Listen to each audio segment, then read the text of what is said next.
Oi, gente, tudo bem? Bom dia, boa tarde, boa noite. Sejam todos bem-vindos ao meu canal. Na aula de hoje iremos trabalhar as invasões holandesas. Para isso, é necessário que você entenda como é que funcionava a questão do comércio do açúcar aqui no Brasil. Todo mundo sabe que durante o período colonial, grande parte dele, sobretudo no século XVI e XVII, a cana-de-açúcar foi o principal produto, utilizado pelos portugueses aqui no Brasil para gerar riqueza para a coroa. Como é que funcionava o processo? Essa cana-de-açúcar era produzida aqui, o açúcar era produzido aqui, nos nossos engenhos, e esse açúcar ele era enviado para a Holanda, tá certo? Nos famosos pães de açúcar. Você já viu um pão de açúcar? Depois dá uma sacada na internet aí no Google Imagens. Pão de açúcar é um bloco grandão de açúcar, tá certo? E era dessa maneira que nosso açúcar era vendido para a Holanda. Tenta imaginar que a gente vendia esse açúcar X, tranquilo? Quando chegava na Holanda, a Holanda possuía máquinas de refino do açúcar. Então ela refinava e deixava igual esse açúcar que você tem na sua casa, que você usa no seu café, no seu suco.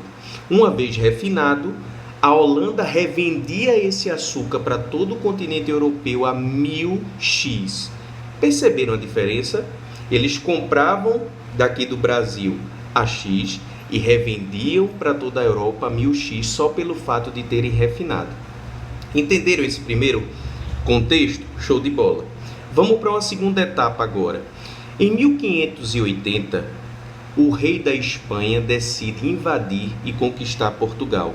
Então, haverá um período em que Portugal ficará sob domínio da Espanha. Qual o nome disso, Otoshi? União Ibérica, ou seja, a união das duas coroas. Portugal subordinado à Espanha.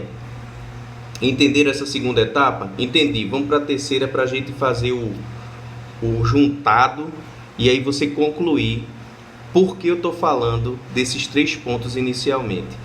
Bom, durante muito tempo, pessoal, a Holanda havia sido colônia da Espanha. E logicamente que ninguém quer ser colônia para sempre. Então vai chegar um momento que a Holanda vai entrar em guerra com a Espanha e vai se tornar independente. A Espanha não vai gostar de perder a Holanda. Você gosta de perder alguma coisa? Você gosta de perder dinheiro? Gosta de perder celular? Não, eu já perdi e não gostei. Pronto. Então, por que você acha que a Espanha vai gostar de perder a sua colônia Holanda? E aí a Espanha vai fazer um juramento para a Holanda. Você está se tornando independente, Holanda. Mas o mundo gira, o mundo é uma bola, já dizia Priscila, da banda Musa do Calypso. Vai ter volta. Então vem com o titio agora para tu entender o que é que eu estou falando. Gente, se a gente está no período de União Ibérica, a Espanha manda em Portugal, não é verdade? Automaticamente a Espanha manda nas colônias de Portugal também. Ou seja, a Espanha manda no Brasil. O Brasil vendia açúcar para quem? Para a Holanda. Lembra da vingança da Espanha? A Espanha agora vai proibir o Brasil de comercializar com a Holanda. Objetivo: quebrar economicamente a Holanda, uma vez que a Holanda ganhava muito dinheiro com o comércio do açúcar. Qual o nome disso? O embargo espanhol. Embargo é proibição. Então a Holanda, diante da proibição da coroa espanhola, disse: opa, bom, se nós estamos proibidos, se não vai ser por bem, vai ser por mal. Vamos invadir o Brasil e dominar as áreas de açúcar. Sacaram? Então, é dentro desse contexto do comércio do açúcar, de União Ibérica, de embargo espanhol, que a Holanda vai invadir o Brasil. É aí que se dão as chamadas invasões holandesas. Olha que coisa maravilhosa. Gente, veja só. Qual foi o primeiro lugar que a Holanda decide invadir aqui no Brasil? Bahia, 1624, mas vão ser expulsos um ano depois, tá certo? Em 1625, vai haver uma resistência bem interessante lá na Bahia, liderada pelo bispo Dom Marcos Teixeira.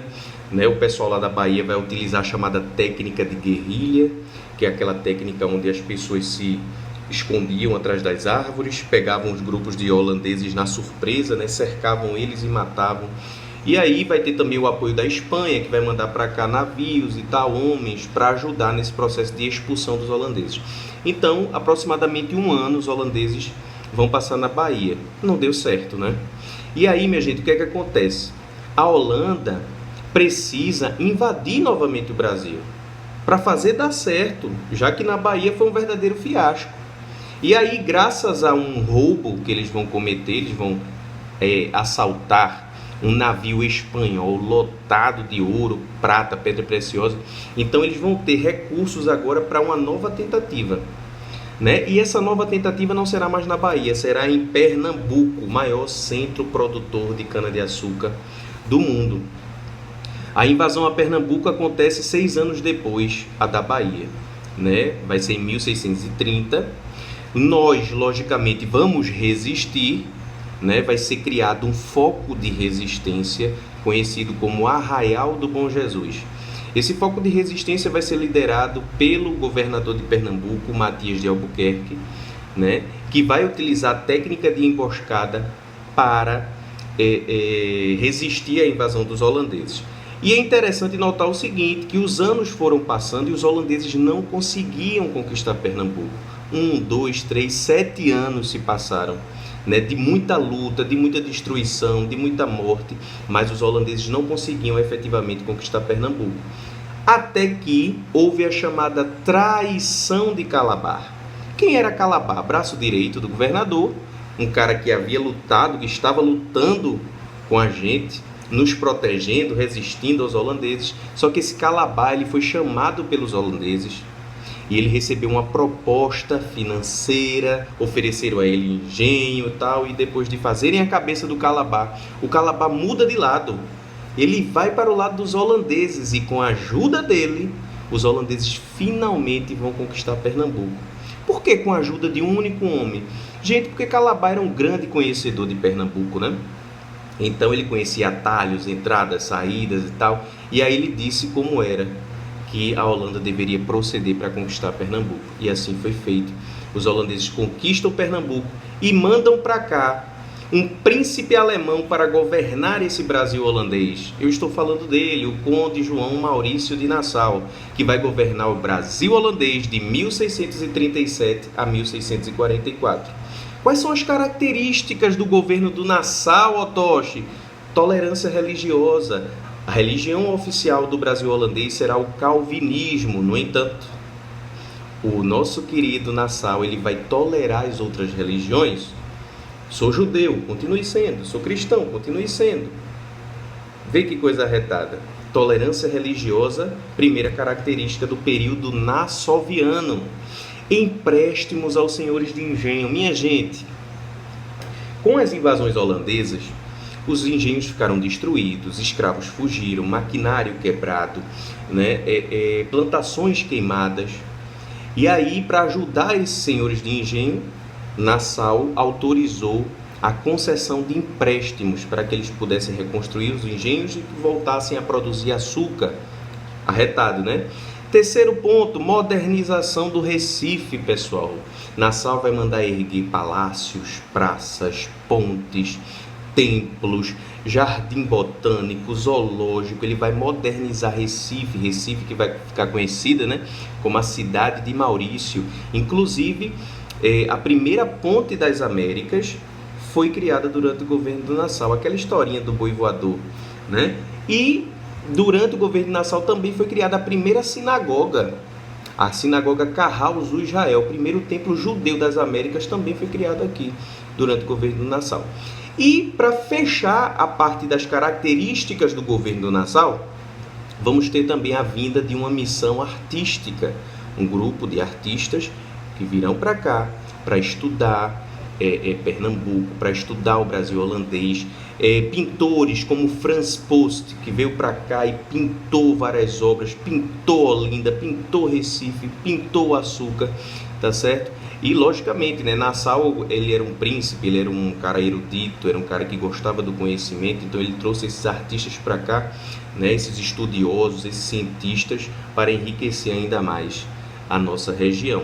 Só que em 1644, pessoal, Nassau, esse cara que era amado aqui em Pernambuco, ele vai ser demitido pela WIC, a Companhia das Índias Ocidentais, que era a empresa holandesa responsável pela exploração do açúcar.